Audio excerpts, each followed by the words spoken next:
விஜய் அவர்கள் மாணவர்களுக்கு பாராட்டி ஊக்கத்தொகை பாராட்டு சான்றிதழ் கொடுத்த நிகழ்வில் பேசின அந்த ஒரு பேச்சு அப்படிங்கிறது பேசுபொருளாக இருக்கு. அவர் பேசினது அவருடைய கருத்துக்கள் மாணவர்களுக்கு ஆனதாக தான் நம்ம எடுத்துக்கணும். இருந்தாலும் அரசியல் குறித்து பேசினது அதெல்லாம் படிக்கிற வயசுல நீங்க அரசியலை பாருங்க அப்படின்னு சொல்றதெல்லாம் கொஞ்சம் ஏற்புடையதா இல்லை.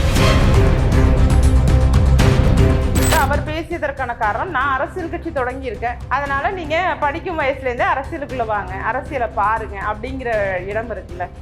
எதற்குமே குரல் கொடுக்காம திடீர்னு இன்றைக்கு தன்னுடைய அரசியல் கட்சி வந்தவுடன் அரசியலை பாருங்கன்னு மாணவர்களை நோக்கி சொல்றது சரியாகப்படல. இப்போ படங்கள் அப்படி நடிச்சுட்டு இப்போதைக்கு போதைப் பொருள் விழிப்புணர்வு போல இப்போ விஜய் பேசுறதுன்றது அப்படி பேசுறதுக்கு அவருக்கு தகுதி இல்லை இப்போதைக்கு அப்படின்னு பார்க்குறீங்க. இது அவருடைய அரசியல் பயணத்தில் பெருசா கை கொடுக்காது. இன்னும் ஃபுல் ஃப்ளெஜ்டா மக்கள் போராட்டத்துக்காக இறங்கி வரணும் அப்படின்னு சொல்ல வரீங்களா? அப்போ கண்டிப்பாக அந்த அரசியல் அறிவு, அரசியல் புரிதலை உண்டாக்கக்கூடிய ஒரு அரசியல் களம் அவர்கள்ட்ட இருக்கானா? இல்லை. திரைப்பட வரிகளில் வர்றது இந்த சமூகத்திற்கு போதை கலாச்சாரத்தை கொண்டுட்டு வந்துடும் அப்படிங்கிற ஒரு அச்சத்திலையும் ஒரு தாயாக ஒரு பயத்திலையும் தான் நான் அதை பேசினேன். ஆனால் இன்றைக்கு நீங்கள் அரசியலுக்குள்ளே வந்தோன்னு தான் இது புரிஞ்சு நீங்கள் இன்னைக்கு பேசுறீங்க. அரசியலே வேறு, இவர்கள் செய்து கொண்டிருக்கிற செயல்களே வேறு. நீங்கள் அரசியலை கத்துங்கன்னு சொல்றதுக்கும் அரசியல் அறிவை வளர்த்து கொள்ளுங்கள்னு நான் சொல்லுவேன். விஜய் அவர்கள் சொன்னதையே மாற்றி சொல்லுவேன். ஒரு 700 பேருக்கு 800 பேருக்கு நேரடியாக ஒரு விருது கொடுக்குறாங்கன்னா டைரெக்டாக அவங்களுக்கு அது ஒரு மகிழ்ச்சியை கொடுக்கலாம், அது நேரடியாக அவர்கள் மனதில் நிற்கும். ஆனால் இது மாதிரியான செயல்கள்லாம் ஏற்கனவே நிறைய பேர் பண்ணிட்டு இருக்காங்க. இது அரசியல் அப்படின்னு நம்ம எடுத்துக்கவே முடியாது. அரசியல் அப்படிங்கிறது வேறு. நிச்சயமா ஒரு விஜய் இதை அரசியலுக்காக பண்ணல.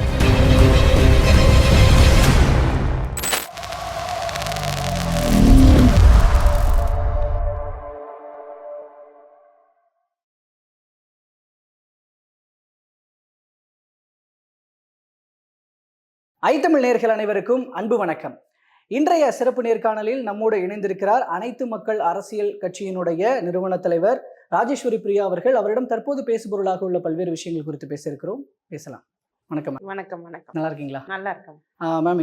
இப்போதைய அரசியல் வட்டாரத்தில் பேசுபொருளாக விஜய் அவர்கள் மாணவர்களுக்கு அந்த ஊக்கத்தொகை பாராட்டி ஊக்கத்தொகை பாராட்டு சான்றிதழ் கொடுத்த நிகழ்வில் பேசின அந்த ஒரு பேச்சு அப்படிங்கிறது பேசுபொருளாக இருக்குது. அதில் அவர் சொன்ன கருத்துக்களினுடைய பின்னணி என்ன, நோக்கம் என்ன, இல்லை ஒரு பொதுவாக மாணவர்களுக்காக சொன்ன ஒரு கருத்தாக எடுத்துக்கிட்டு போகிறதா எப்படி பார்க்குறீங்க?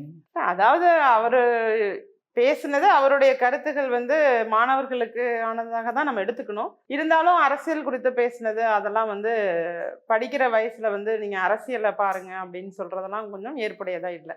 ஏன்னா அரசியல் அப்படிங்கிறது வேற, நாட்டுடைய நிலை அப்படிங்கிறது வேற. இதில் நிறைய டிஃப்ரென்ஸ் இருக்குது. இன்று நடக்கக்கூடிய அரசியல் அப்படிங்கிறத விட இன்னைக்கு எப்படி இருக்கு நம்ம நாடு, உலக நாடுகளோட ஒப்பிடும்போது நாம் எந்த இடத்துல இப்போ ஜிடிபியில் எவ்வளோ இருக்கோம், பொருளாதாரம் குறித்து தெரிஞ்சுக்கலாம். இது மாதிரி ஒவ்வொரு துறை சார்ந்தும் நம்ம அறிவை வளர்த்துக்கிறது வேற. அது அறிவை வளர்த்துக்கணும் அப்படிங்கிறதுக்குள்ள தான் எல்லாமே இருக்கு. தவிர நீங்க சின்ன வயசுலயே கொடி பிடிக்கணும், அதாவது என் பின்னாடி நீங்க வரணுங்கிறத சொல்லாம சொல்றது போலதான் அது அமைஞ்சிருந்துச்சு. இல்லை, படிக்கும் போதே அரசியலையும் படிங்க, நாட்டு நடப்புகளை தெரிஞ்சுக்கோங்க, நல்லது கெட்டதை தெரிஞ்சுக்கோங்க, ஒரு நல்ல தலைவர் வேணும் அப்படின்னு சொல்றது இப்ப தேவையில்லைன்னு நினைக்கிறீங்களா? எல்லாமே தேவைதானுங்க. இப்ப அவர் பேசும்போது அதனுடைய முடிவு என்னவா இருக்கும், அவருடைய நோக்கம் என்னவா இருக்கும், அதுதானே நம்ம பார்ப்போம். பேசும் நபர் ஒரு விஷயத்த பேசும்போது அது எதற்காக பேசுகிறார் அப்படிங்கிற இடத்த தானே நம்ம தொடர்பு படுத்துவோம். அதுபோல தொடர்பு படுத்தும் போது அவர் பேசியதற்கான காரணம், நான் அரசியல் கட்சி தொடங்கி இருக்கேன், அதனால நீங்க படிக்கும் வயசுலேருந்தே அரசியலுக்குள்ள வாங்க, அரசியலை பாருங்க அப்படிங்கிற இடம் இருக்குல்ல. இது நாள் வரைக்கும் நிறைய இடத்துல என்னமோ நடந்துகிட்டு இருந்திருக்கு, அதற்கெல்லாம் குரல் கொடுக்கல. நாட்டில் நடக்காத பிரச்சனைகள்லாம் இருக்கு, அவ்வளோ பிரச்சனைகள் நடந்துட்டு இருக்கு. எதற்குமே குரல் கொடுக்காம திடீர்னு இன்றைக்கு தன்னுடைய அரசியல் கட்சி வந்தவுடன் அரசியலை பாருங்கன்னு மாணவர்களை நோக்கி சொல்றது சரியாகப்படல. மற்றபடி என்ன பேசுறது அதெல்லாம் அவர்களுடைய உரிமை, அவங்களோட சுதந்திரம், அது என்ன வேணாலும் பேசிக்கலாம். என்னை பொறுத்த வரைக்கும் சமூக அக்கறையோட நம்ம செயல்படுறதுனால மாணவர்களுக்கு அவர் குறிப்பிட வேண்டிய கருத்துக்கள் இதெல்லாம் ஓரளவுக்கு ட்ரக்ஸ் பத்தி பேசியிருக்காரு. ஏன்னா சென்ற மேடையில அந்த திரைப்பட விழாவோ அந்த மேடையில என்ன சொன்னாருன்னா, மாணவர்கள் என்ன ஒரு பெக்கு போட்டுக்கிட்டா ஸ்கூலுக்கு போறாங்க அப்படின்னு சொன்னாரு. அதாவது நான் இப்ப ஒரு இந்த பாடல் வரிகள்ல வர்றது, மதுவை நீங்க திரைப்படத்துல காட்சியா புகைப்பிடிக்கிற காட்சி, லியோ பட பாடல் ஆமா ஆமா அந்த பாடல் வரும்போது அதை ப்ரொமோஷன் பண்ற மாதிரி, அந்த புகையை ப்ரொமோஷன் பண்ற மாதிரி வரிகள்லாம் இருக்கு. அதெல்லாம் வந்து சின்ன சிறுவர்களும் சரி மாணவர்களும் பாடும்போது அவர்களுக்கு தெரியாமலே மனதுக்குள்ள அந்த புகைப்பிடிக்கிற நோக்கம் உருவாகிடுமோ அப்படிங்கிற ஒரு நல்ல எண்ணத்தின் அடிப்படையில தான் அதை நான் ரிமூவ் பண்ணணும்னு நினைச்சது. ஏன்னா எனக்கு சொந்தமாக எந்த விருப்பு வெறுப்போ விஜய் அவர்கள் மேல கிடையாது, இருக்க வேண்டிய அவசியமும் கிடையாது, அதற்கு எந்த ஒரு அவசியமோ நிர்பந்தமோ எதுவுமே கிடையாது. அப்படி இருக்கும்போது முழுக்க முழுக்க சமூகம் சார்ந்த சிந்தனையில நாங்க பல ஆண்டுகளாக இது குறித்து பேசுறோம். இன்றைக்கு தான் ராஜேஸ்வரி பிரியா சிகரெட் பத்தி பேசுறாங்க அப்படின்னு சொல்றவங்களுக்கு நான் பலமுறை விளக்கம் கொடுத்துட்டேன். நான் தொடர்ச்சியாக 7-8 வருடங்களாக இது குறித்து பேசுறோம், இது குறித்து ஆய்வு செஞ்சிருக்கோம், இதற்காக போராட்டங்களை மேற்கொள்றோம். இது எல்லாமே நாம மீண்டும் மீண்டும் சொல்லிக்கிட்டு இருக்கோம். அப்போ என்ன சொல்றாரு அந்த மேடையில, இது மாதிரி சினிமாவா பார்க்கணும் அப்படின்னு சொல்லி இந்த மாதிரி ஒரு டயலாக் பேசுறாரு. இன்றைக்கு அரசியலுக்குள்ள வந்துட்டோம் அப்படிங்கும்போது இன்னைக்கு வேறு விதமாக எல்லாத்தையும் கலந்து பேசுறாங்க. ஸோ நம்ம மக்கள் தான் புரிஞ்சுக்கணும், மக்களும் சரி மாணவர்களும் சரி. இல்லை, ஒரு தனிப்பட்ட முறையில் இப்போ மக்களுக்காக மாணவர்களுக்காக பர்சனலாக தான் என்ன நினைக்கிறோம், அது படம் அப்படிங்கிறது அது ஒரு பக்கம் கதை, அதில் இருக்க தேவைக்காக அதை பண்ணுறது அப்படின்ற ஒரு காட்சி அமைப்புகள் அப்படின்ற செய்தாலும் சமூக பொறுப்பு வேணுங்க. நீங்க எம்ஜிஆர் அவர்கள் திரைப்படங்கள்ல புகைப்பிடித்து நடிக்கல, இன்றைக்கு வரைக்கும் இந்த தலைமுறையிலையும் நம்ம அது குறித்து பேசுறோம். இன்னும் 10 தலைமுறைகள் வந்தாலும் ஒரு சினிமா நடிகர் சிகரெட் குடிக்கிற மாதிரி நடிக்கலங்கிறது அது ஒரு விதமான ஒரு வரலாற்று சிறப்பா தானே பாக்குறோம். சமூக அக்கறை, அரசியலுக்குள்ள வரணுங்கிற எண்ணம் உங்களுக்கு இருந்ததுன்னா, நான் அதை தான் குறிப்பிடுறேன், அரசியலுக்கு வரணுங்கிற எண்ணம் இருந்துச்சுன்னா உங்களுக்கு ஒரு 1% சமூக பொறுப்பு உங்க துறையிலையும் இருக்கணுங்கிறது தான். நான் நிறைய எடுத்துக்காட்டுகள் சொல்லி இப்போ படங்கள்ல அப்படி நடிச்சுட்டு இப்போதைக்கு போதைப் பொருள் விழிப்புணர்வு போல இப்போ விஜய் பேசுறதுன்றது, அப்படி பேசுறதுக்கு அவருக்கு தகுதி இல்லை இப்போதைக்கு அப்படின்னு பார்க்குறீங்களா? அப்போ தகுதி இல்லைன்னு சொல்ல முடியாது, இப்பவாவது உணர்ந்தாரே அப்படின்னு சொல்லலாம், அவ்வளவுதான். தகுதி இல்லைன்னு சொல்றதுக்கெல்லாம் ஒன்றும் இல்லை. நான் அப்போ அதுக்கு தான் போராடினேன், அது குறித்து தான் ராஜேஸ்வரி பிரியா அவ்வளவு பேசினேன். அப்போ உங்களுடைய ரசிகர்கள்ங்கிற பேர்ல பல பேர் வந்து சமூக வலைத்தளங்கள்ல அபியூஸ்டு வேர்ட்ஸ், அவதூறான வார்த்தைகளை எல்லாம் பதிவிட்டாங்க, பரப்புனாங்க. நாம நல்லது செய்ய துடிக்கக்கூடிய ஒரு போராளிக்கு எதிராக செயல்பட்டாங்க. இன்னைக்கு வந்து நீங்க அப்படியே நான் பேசுனதை இப்ப திரும்ப பேசுறாரு. நான் அதை தானே பேசினேன். நான் அதோட மையப்பொருள் என்ன, உங்க திரைப்பட வரிகள்ல வர்றது இந்த சமூகத்திற்கு போதை கலாச்சாரத்தை கொண்டுட்டு வந்துரும் அப்படிங்கிற ஒரு அச்சத்திலையும் ஒரு தாயாக ஒரு பயத்திலையும் தான் நான் அதை பேசினேன். ஆனா இன்றைக்கு வந்து நீங்க அரசியலுக்குள்ள வந்தோட தான் இது புரிஞ்சு நீங்க இன்னைக்கு பேசுறீங்க. பேசுறத தகுதி இல்லாம பேசுறாருன்னு நான் சொல்ல விரும்பல. இப்போதாவது புரிந்ததே, அதே மேடையில நீங்களும் ஒரு உறுதிமொழி எடுத்துக்கலாம். நீங்க இன்னும் 1 படம் நடிக்கிறீங்க, 2 படம் நடிக்கிறீங்க, அது பிரச்சனை கிடையாது. எதிர்காலத்துல வரக்கூடிய திரைப்படங்கள்ல புகைப்பிடிக்கிற காட்சியோ மது அருந்துற மாதிரி காட்சியோ இருக்காது. ஏன்னா எல்லா ஊர்லயும் வச்சிருந்த கட் அவுட்டே பாத்தீங்கன்னா வாயில சிகரெட் கையில மது, வாயில சிகரெட் கையில மது இருக்கிற மாதிரி தான் பெரும்பான்மையாக தமிழகம் முழுவதும் உள்ள கட் அவுட்ல இருந்தது. அதையெல்லாம் பார்க்கும்போது திணிக்கிற மாதிரி ஆயிடும். நீங்க சொல்றீங்க இந்த போதை கலாச்சாரம், அந்த கள்ளச்சாராயம் இருக்கட்டும், சாராயமா இருக்கட்டும், புகையா இருக்கட்டும், கஞ்சாவா இருக்கட்டும், பிற போதைப் பொருளா இருக்கட்டும், இது எல்லாத்தையுமே ஒழிக்கணும் அப்படின்னு நினைக்கிற இடத்துல இது போன்ற விஷயங்கள் நீங்க திரைப்படத்துல என்ன கதைலாம் பார்க்க மாட்டாங்க. அந்த கதை கரு விளக்கம் அதெல்லாம் அப்புறம், ஆனா அவங்க பார்த்த உடனே மனதில் பதிகிற விஷயமாக இந்த காட்சி அமைஞ்சிடக்கூடாதுங்கிறதுக்கு அது தாக்கத்தை ஏற்படுத்தும்னு சொல்றேன். நீங்க இப்போ இங்க வந்துட்டு say no to drugs, say no to temporary pleasure அப்படின்னு இவர் சொல்றது இதுவும் தாக்கத்தை ஏற்படுத்தும். போய் ஏன்னா தனிப்பட்ட முறையில இதுவும் தாக்கத்தை ஏற்படுத்தும். நான் தான் சொல்லிட்டேன், இப்பவாவது புரிஞ்சுக்கிட்டீங்களேன்னு தான் சொல்றேன், நான் இதை தவறுன்னு சொல்ல வரல. இதை வந்து இத்தனை வயசுல நீங்க இப்ப அரசியல் கட்சி தொடங்கி இதை புரிஞ்சுக்கிட்டீங்க அப்படிங்கும் போது அதுவும் எனக்கு மகிழ்ச்சி தான். குறைந்தபட்சம் சமூக பொறுப்போடு இந்த வார்த்தையினாவது மாணவ சமுதாயத்துக்கு சொல்லியிருக்காருங்கிறத நான் எப்படி குறைச்சி நான் சொல்ல முடியும்? கண்டிப்பாக அது நல்ல விஷயம்தான், அதுல நான் எந்த மாற்று கருத்தும் வைக்கல. ஆனா இதை நான் பேசும்போதே அவர் வாயால இதே கருத்தை அவர் சொல்லியிருந்திருக்கணும், அந்த மேடையிலேயே சொல்லியிருந்திருக்கணும். உண்மைதான், மாணவர்கள் வந்து இது மாதிரி பல கலாச்சார சீரழிவுல சிக்கி தவிக்கிறாங்க, மது போன்ற பிற போதைப் பொருள்களும் பள்ளி வளாகங்களுக்கு வெளியிலேயும் கல்லூரி வளாகங்களுக்கு வெளியிலேயும் விற்கிறாங்க அப்படிங்கிறதெல்லாம் எனக்கு தெரியும். அந்த திரைப்படத்துக்கு தேவைப்பட்டதுனால அதை நடிச்சேன்னு சொல்லி அந்த மேடையிலேயே சொல்லியிருந்திருக்கணுங்கிறத தான் நான் வலியுறுத்துறேன். அதை விட்டுட்டு மாணவர்கள் ஒரு பெக்கு போட்டுட்டு தான் போறாங்களா அப்படின்னு அந்த மொழி வசனம் அந்த மாதிரி பேசி இருக்க கூடாதுங்கிறதையும் நம்ம சொல்லிதான் ஆகணும். நீங்க இன்றைக்கு வந்து பிரபலமானவரா இருக்கும் போது என்ன வரி என்ன வார்த்தை பேசினாலும் அதை நோட்டீஸ் பண்ணி வச்சுக்கிட்டு அதை ஒரு பெரிய மந்திர சொல் மாதிரி எடுத்துக்கிறாங்க.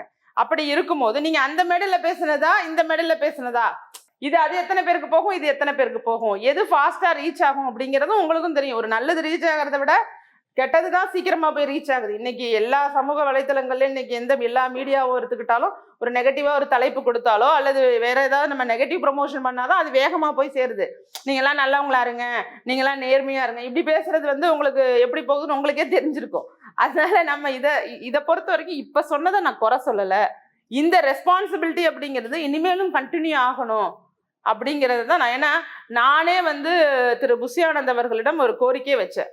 நீங்க கட்சியாக மாறினீங்கன்னா மாவட்டம் தோறும் போதை மறுவாழ்வு மையம் அமைங்க, உங்களுடைய கட்சி சார்பாக ஒரு போதை மறுவாழ்வு மையம் அமைங்க. அப்படி அமைக்கும் போது அதுல சேர்றவங்களுக்கும் பலன் பெறுவாங்க.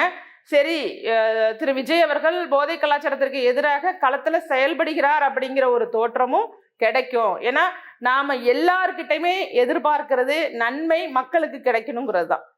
இப்ப சாமானியர்லேருந்து ராஜேஸ்வரி பிரியாவால என்ன சமூகத்திற்கு செய்ய முடியுமோ அதை நான் செய்து கொண்டிருக்கிறேன். இதே பின்புலத்தோட பிரபலத்தன்மையோட பணபலத்தோட நீங்க வரும்போது உங்களால என்னென்னலாம் சமூகத்துக்கு நல்லது செய்ய முடியுமோ அதை உணர்வுபூர்வமாக செய்யுங்க அப்படிங்கிறது தான் என்னோட கோரிக்கையா இருக்கு. ஓகே, இப்போ போன வருஷம் பரிசு கொடுக்கும்போது பெரியார், அம்பேத்கர் இவங்களெல்லாம் படிங்க அப்படின்னு சொன்ன அந்த பாயிண்ட்லேருந்து ஆரம்பிச்சு வரும்போது டோட்டலாகவே புதிய தலைமுறை அடுத்த தலைமுறை வாக்காளர்களை அவர் கவர் பண்ணுற மாதிரியான அந்த ஒரு பாதையில் போகிறாரு அப்படின்ற ஒரு புரிதல் இருக்கும் பொழுது அவருடைய இந்த மாதிரியான பேச்சுக்களாக இருக்கட்டும், இல்லை அதுக்காக சில முன்னெடுப்புகள் எடுக்கிறது, இந்த ஈவினிங் டியூஷன்ஸ் இந்த மாதிரி முன்னெடுப்புகளாக இருக்கட்டும், கல்விக்காக பண்ணுறது, இது எல்லாமே ஒரு அந்த தலைமுறை வாக்காளர்களை கவர் பண்ணும் அப்படின்னு நீங்கள் நினைக்கிறீங்களா 26? இல்லை, அதெல்லாம் நம்ம இப்போ ப்ரெடிக்ட் பண்ணவே முடியாது.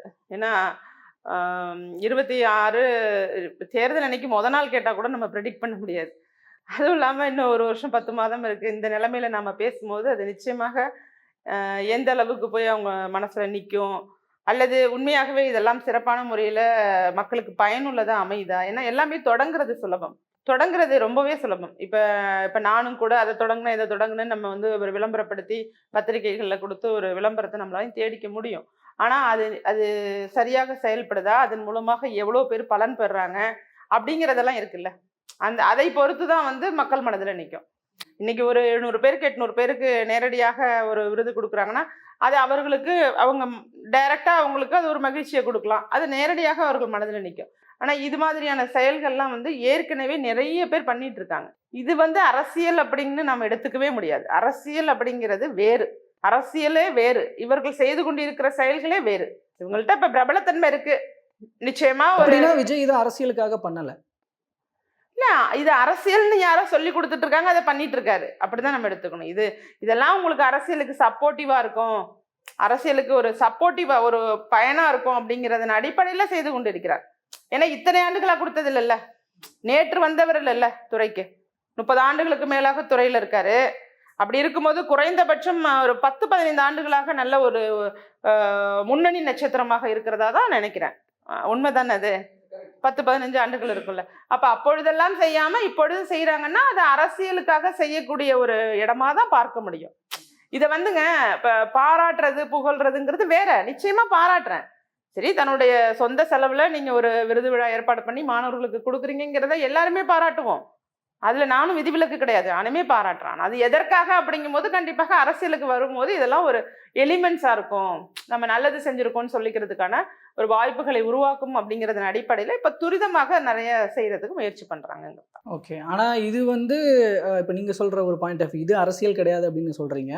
அப்போ இது அவருடைய அரசியல் பயணத்துல பெருசா கை கொடுக்காது, இன்னும் ஃபுல் ஃபிளெஜ்டா மக்கள் போராட்டத்துக்காக இறங்கி வரணும் அப்படின்னு சொல்ல வரீங்களா? அப்போ கண்டிப்பாக களத்துல இறங்கி அரசியல் பண்ணணுங்க. இன்னைக்கு நீங்க நினைப்பது போல நீங்க அந்த காலகட்டம் வேற. எம்ஜிஆர் அவர்களை முதலமைச்சராக வர வச்சாங்க மக்கள் தான், அந்த காலகட்டம் வேற. இன்றைக்கு மக்கள் தெளிவா இருக்காங்க.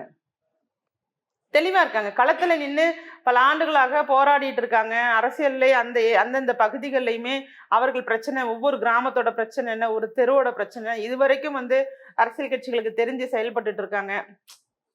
அப்படி இருக்கும்போது நீங்க மேடையில நின்று பேசுறதோ அல்லது சினிமாவில் நடிச்சுட்டு கைத்தட்டு வாங்குறதோ இது உங்களுக்கு வாக்கு வங்கி கொடுத்து உங்களை பெரிய அளவுல எடுத்துட்டு போகாது இல்ல. கள அரசியல் என்பது வேறு, அது எல்லாருக்குமே தெரியும். அந்த கள அரசியலை மேற்கொள்றதுக்கு கால அவகாசம் தேவை. நீங்க கால அவகாசம் எடுத்து களத்துக்கு ஏற்றார் போல உங்களோட கொள்கைகளை தகவமைச்சுக்கிட்டு நீங்க இறங்குனீங்கன்னா அது வேறு. ஏன்னா இன்றளவும் நமக்கு கொள்கை தெரியாது. அவர் என்ன கொள்கை, யாருக்கு எதிராக, எதற்கு எதிராக. இப்ப குறைந்தபட்சம் ராஜேஸ்வரி பிரியான்னு எடுத்துக்கிட்டீங்கன்னா கூட இந்த போதை கலாச்சாரத்திற்கு எதிராக நான் தொடர்ச்சியாக குரல் கொடுக்குறேன். ஒட்டுமொத்தமாக அதை எல்லா இடங்களிலையுமே எதிர்த்து நிற்கக்கூடிய ஆளாக இருக்கேன். நான் வழக்கு தொடர்ந்திருக்கேன், டாஸ்மாக் அகெயின்ஸ்டா வழக்கு போட்டிருக்கேன், தீர்ப்பு வாங்கி வச்சிருக்கேன். இது மாதிரி எனக்குன்னு ஒரு ஸ்டாண்ட் எடுத்து நான் அதில் டிராவல் பண்ணிட்டு இருக்கேன். அப்ப அவர்கள் எதை எதிர்க்க போறாங்க, அந்த கேள்வி வந்து இன்னுமே தெரியல, அதுக்கான பதில் தெரியல. அது தெரிந்த பிறகுதான் நாம அடுத்ததே பேச முடியும். இல்லை ஆனால் கரெக்டு தான். பட் அதுக்கு முன்னாடி ஒரு இந்த நீங்களும் சொல்கிறீங்க ஒரு பிரபல்யம் அப்படிங்கிற அந்த ஒரு பாயிண்ட் ஆஃப் வியூவில் கேட்கும்போது 2026 அதே நேரம் ஒரு மாற்றம் வேணும்னு ஒரு பேசிக்கான ஒரு பார்வையும் மக்கள் மத்தியில் இருக்கும்போது அந்த பாயிண்டின் கீழே 2026 இப்போ இருக்கிற ஆளும் கட்சியான திமுகவுக்கு விஜய் ஒரு டஃப் கொடுப்பாருன்னு நினைக்கிறீங்களா? இல்லைங்க, டஃப் கொடுப்பாரா டஃப் கொடுக்க மாட்டாரான்னு எந்த ப்ரெடிக்ஷனுமே பண்ண முடியாதுங்க. நீங்க அரசியல் பொறுத்த வரைக்கும், நான் ஒரு அரசியல்வாதியாக இருக்கப்ப நீங்க வேணா அரசியல் விமர்சகர்கள் வேறு வேறு விதமா பதில் சொல்லலாம், ஆனா என்னால அப்படி சொல்ல முடியாது. அரசியல் தேர்தல் அப்படின்னு நெருங்கும் போது நிறைய மாற்றங்கள் நடக்கும். அது எந்த விதமான மாற்றங்களாக வேண்டுமானாலும் இருக்கும். ஏன்னா அந்த டஃப் அதிமுகவுக்கும் எந்த அளவுக்கு இருக்கும் அப்படின்னு நான் கேட்கணும்னு எல்லாருமே நினைச்சேன். அப்படி கிடையாதுங்க. இன்றைய நிலைமை நாளைக்கு கிடையாது. இதுதான் மனித வாழ்க்கையோட இயல்பும் கூட. இது எல்லாத்துக்குமே பொருந்தும். இன்றைய நிலையில அரசியல் இப்படி இருக்கு, நாளைக்கு அது எப்படி மாறும். இப்ப நாம இந்த 60 பேர் கள்ளச்சாராய மரணம் அடைவாங்கன்னு யாராவது ப்ரெடிக்ட் பண்ண முடியுமா? இன்றைக்கு அது ஒரு மிகப்பெரிய ஒரு அரசுக்கு வந்து ஒரு பெரிய ஒரு அடி விழுந்தது போலதான். அவர்களுடைய நிர்வாகத்திறன் இல்லாம அலட்சிய போக்குனால ஏற்பட்ட 63 64 மரணங்கள் ஏற்பட்டிருக்குங்கிறத எல்லாருக்குமே தெரிஞ்சு போயிட்டுல. இப்ப திமுக காரங்களா இருந்தாலும் அதை மறுத்து பேச முடியாது. அப்ப இது மாதிரி என்னென்ன நடக்க போகுது எதிர்காலத்துல, அப்ப வந்து எந்த கட்சிக்கு அது சாதகமாக இருக்க போகுது, எந்த கட்சிக்கு அது பாதகமாக இருக்க போகுது அப்படின்னு சொல்றதுக்கு நம்ம அஸ்ட்ராலஜர் கிடையாது. அரசியல் களம் என்பது தேர்தலுக்கு முதல் நாள் வரைக்குமே ப்ரெடிக்ட் பண்ண முடியாதுன்னு தான் நான் எப்பவுமே சொல்லுவேன். இந்த ஸ்பீச்சுக்கு அப்புறம் நாம் தமிழனுடைய தலைவர் ஒருங்கிணைப்பாளர் சீமான் அவர்கள் சொல்ற அந்த கருத்துக்களும் கூட இந்த கூட்டணி சார்ந்து தான் நிறைய ஒரு கேள்விகளை வந்து முன்வைக்குது, சந்தேகங்களை முன்வைக்குது. அப்ப அதை கூட இந்த ப்ரெடிக்ட் பண்ண முடியாதுன்னு தான் சொல்லிடுவீங்களா? இல்ல கண்டிப்பா தேர்தல் அவர் ஓப்பனா பேசுறாருங்க. சீமான் அவர்கள் வந்து வெளிப்படையாக அப்படி எடுத்துக்குங்களேன், கூட்டணிக்கான ஒரு முன்னு இதா எடுத்துக்குங்களேன் அப்படிங்கிறாரு. அண்ணன் சொல்றத தம்பி கேட்கணும் பாரு. அவருடைய பேச்சு, அவருடைய போக்கு, இதை பற்றியெல்லாம் இதை எல்லாத்த விட அது நிரந்தரம் இல்லாதது. அதனால அதை நம்ம இன்னைக்கு பேசலாம், நேற்று என்ன பேசிருக்காரோ அதை வேணா இன்னைக்கு பேசலாம், ஆனா அதை நாளைக்கு என்ன பேசுவாருங்கிறதும் ப்ரெடிக்ட் பண்ண முடியாதுங்க. அது தமிழகத்துக்கே தெரிஞ்சதுதான். இன்னைக்கு ஒரு பேச்சு நாளைக்கு ஒரு பேச்சுன்றீங்க. நிச்சயமா நிச்சயமா நிச்சயமா. அதுல அதாவது அவர்களுடைய செயல்பாடுகள் இன்னைக்கு சமூகத்துல ஏதாவது ஒரு இம்பாக்டை உருவாக்குதா அப்படின்னு கேட்டீங்கன்னா கண்டிப்பா இல்லைங்க. இளைஞர்கள் அறியாமையின் அடிப்படையில தான் அரசியல்ல வந்து அரசியல் அறிவுன்னு ஒண்ணு இருக்கு. நீங்க அரசியலை கத்துங்கன்னு சொல்றதுக்கும் அரசியல் அறிவை வளர்த்து கொள்ளுங்கள்னு நான் சொல்லுவேன். விஜய் அவர்கள் சொன்னதே மாற்றி சொல்லுவேன். அரசியல் அறிவை மாற்றி அமைச்சிங்க. உண்மைதான். ஏன்னா இன்னைக்கு நம்ம எல்லா துறைகள்லையும் வரணும்னு நினைக்கிறோம். மருத்துவராகணும், வழக்கறிஞர் ஆகணும்னு நினைக்கிறோம். ஆனா ஒரு மினிஸ்டர் ஆகணும்னு நினைக்கிறது இல்லை. ஐஏஎஸ் ஆகணும்னு நிறைய பேர் கலெக்டர் ஆகணும். நம்ம பிள்ளைகள் அனைவருக்குமே கலெக்டர் ஆகணுங்கிறத சொல்லித்தரோம். அந்த கலெக்டர் யார்கிட்ட கை கட்டி நின்று வேலை பார்க்குறாங்க அப்படிங்கிறத யாருமே சொல்லிக் கொடுக்கறது இல்லை. ஏன் சொல்லிக் கொடுக்குறது? அதை சொல்லிக் கொடுங்கன்னு நான் எப்பவுமே சொல்லுவேன். ஒரு அமைச்சர் ஆகணும்னு சொல்லுங்க, முதல்வர் ஆகணும்னு சொல்லுங்க, இது மாதிரி குழந்தைகள்கிட்ட சொல்லுங்க, வளருங்க அப்படிங்கிறதுலாம் என்னுடைய கோரிக்கையும் தான். இதுல தவறு கிடையாது. அந்த அரசியல் அறிவு, அரசியல் புரிதலை உண்டாக்கக்கூடிய ஒரு அரசியல் களம் அவர்கள்ட்ட இருக்கானா? இல்லை. அது வந்து வேறு மாதிரியான அரசியலை தான் எடுத்துட்டு போறாங்க.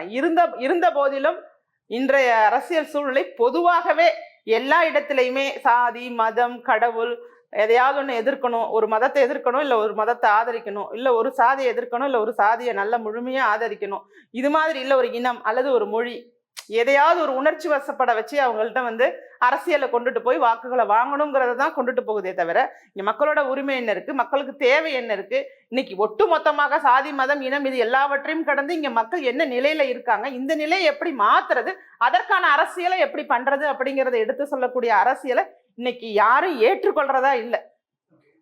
ஸோ இப்போ இந்த விஷயங்கள்ல இப்போ விஜய் அவர்களுடைய இந்த பேச்சு இது அரசியல் வட்டாரத்தில் என்ன மாதிரியா நகர போகுது அப்படிங்கிறத அப்போ நீங்க சொல்றது போல பொறுத்திருந்து தான் பார்க்கணும். இப்போதைக்கு எதையும் ப்ரெடிக்ட் பண்ண கண்டிப்பா முடியாது. அவர் எந்த கொள்கை எதுவுமே சொல்லாததுனால நம்ம பொறுமையா வெயிட் பண்ணி அரசியல் அப்படிங்கிறத நம்ம பொறுமையா தான் பார்க்கணும். ஏன்னா அந்த மேடையில கூட இதெல்லாம் அரசோட இதுன்னு சொல்லி அரசியல் பேச விரும்பலன்ட்டாரு. ஏன்னா அதை பேசுவதற்கான மேடை இது இல்லை, இது இல்ல. ஆமா, இது இல்லைன்னு சொல்றாரு. நீங்க ஒரு பொது மேடை போட்டு அதுல பேசும்போது கருத்துக்கள் சொல்லுவாங்களா, அந்த கருத்துக்களின் அடிப்படையில நாம முழுசா அவருடைய அரசியல் பயணம் குறித்த நம்ம ஒரு விளக்கத்தை தெரிஞ்சுக்கலாம். அப்புறம் நம்ம தாராளமா பேசலாம் அது குறித்து. ஸோ பொறுத்திருந்து பார்ப்போங்க. பல்வேறு அரசியல் நிகழ்வுகள் சார்ந்த உங்களோட பார்வைகளையும் கருத்துக்களையும் எங்களோடும் எங்கள் மூலமாக மக்களோடு பகிர்ந்துகிட்டதுக்கு ரொம்ப நன்றி. நன்றி.